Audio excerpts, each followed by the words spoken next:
So in the 90s, Kevin Bacon, an actor, created this game called the 6 Degrees of Kevin Bacon. And the object of the game is to find the shortest path between a given actor and Kevin Bacon, where an intermediary connection can only be made between actors who have appeared together in the movie. So I was thinking of a metaphor that ties along with that.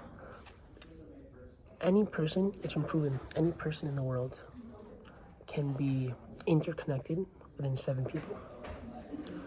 Any person you can think of, any random person in Africa and Asia, in Europe, every celebrity, every person that you don't even know exists, they can be connected to you in just 6 steps. So if I have a friend and I ask him, hey, could you find me someone that works with Drake, for instance, right? I would have to ask that friend, who then links me to another one of his friends, who links me to another one of his friends, who then somehow links me to Drake's bodyguard, and then I get to Drake. And of course, Drake is just the first person that comes to mind. However, really thinking about this concept, it virtually makes you feel as if you just need courage in order to achieve the people you want to meet and or your goals. And that's just what it is at the end of the day. If we can rise above what we're feeling momentarily, if we can do what is right and what we have to do as opposed to what our motivation levels and fleshy bodies want us to do, only then can we transcend into who and what we have to be. If we rely on our motivation levels and our time, we will never get anywhere in life. We're animals at that point. We are ruled by our flesh and skin, which, as a human, is the most difficult concept to conquer. As humans, we are lying on a spectrum. On one side of the spectrum, we're animals, and on the other side, we're gods.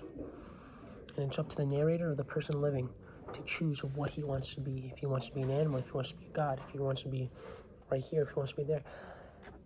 And it has to do with the levels of mediocrity or levels of success that we want to have. And the most difficult part is remembering the vision and committing action. Because at the end of the day, anyone can think. And this goes to myself as well. Anybody could think. Anybody can plan. Anybody can be idealistic, can be chaotic.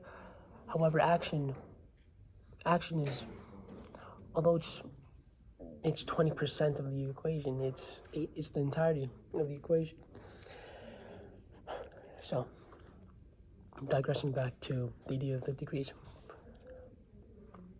Although it is wrong to just be friends with people in order to network, it must be understood that in today's world, knowing people will get you far. And at many levels, not just in a business or a money sense, but understanding more people, having them as friends, benefits you in a myriad of ways, not to mention knowing that person as a friend, right? The friends we meet, the people we see, are somewhat extensions of ourselves. We are a mosaic of everyone we know, of everything we know, and we try to conglomerate everything we've seen in our lives into the personality that we become. So only asking people, only going to the right places and asking and continuing to ask without fear, that's the only way, or that's one of the only ways we can really be successful in our lives. But it takes the courage to be here now, and it takes the courage to do better, because it's very difficult to do better sometimes. But these are just semantics, because the concepts are very difficult and very simple, do not exist. They just exist in our minds. They're just semantics. At the end of the day, everything is how it is, and it's just the way we perceive them to be is how they are. We don't perceive concepts, we don't perceive people, we don't perceive things as the things actually are. We perceive them as we are.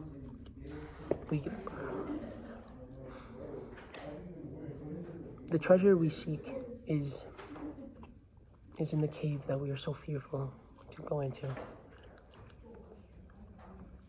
It's better to kill a dragon in its own cave when it's sleeping as opposed to just killing it, when it's already halfway to your village, right? So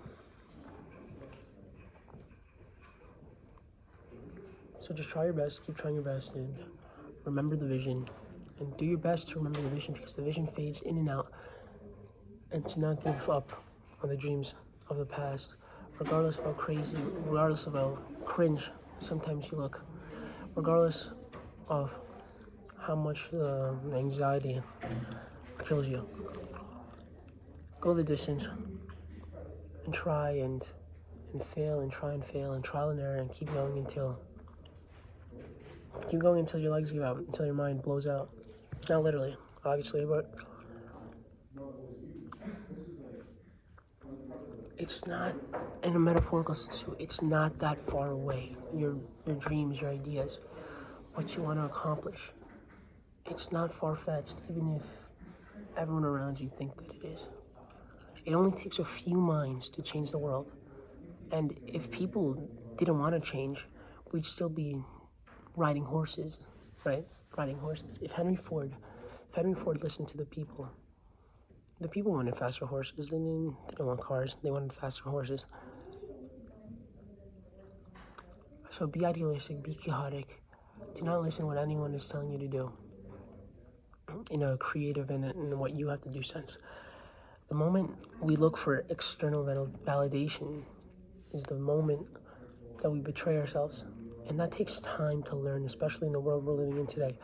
We have to learn how to look for internal confirmation as opposed to external. We have to. And no matter where you are, there's always a way out for the better, always. Even if sometimes it doesn't look that way. There's always someone there that's willing to help. There's always somewhere to go to. Even if it feels as if you're lost in time, space, and matter. And it just gets hard.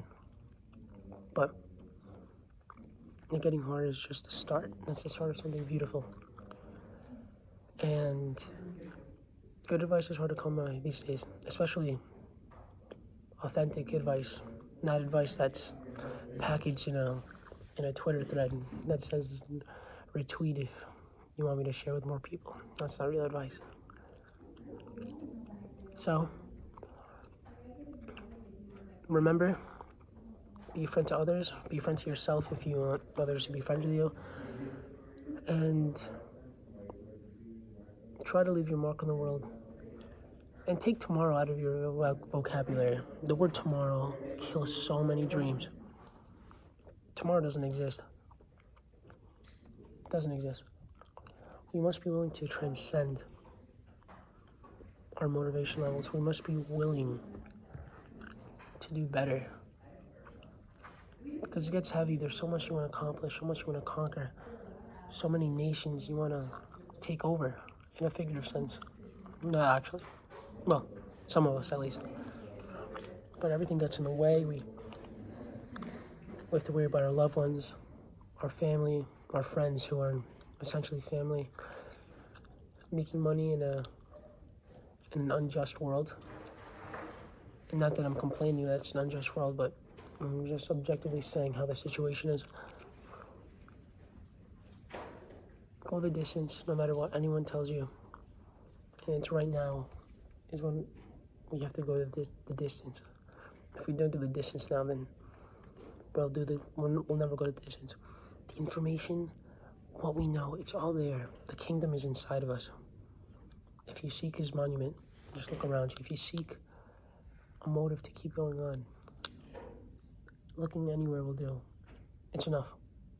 It really is enough. So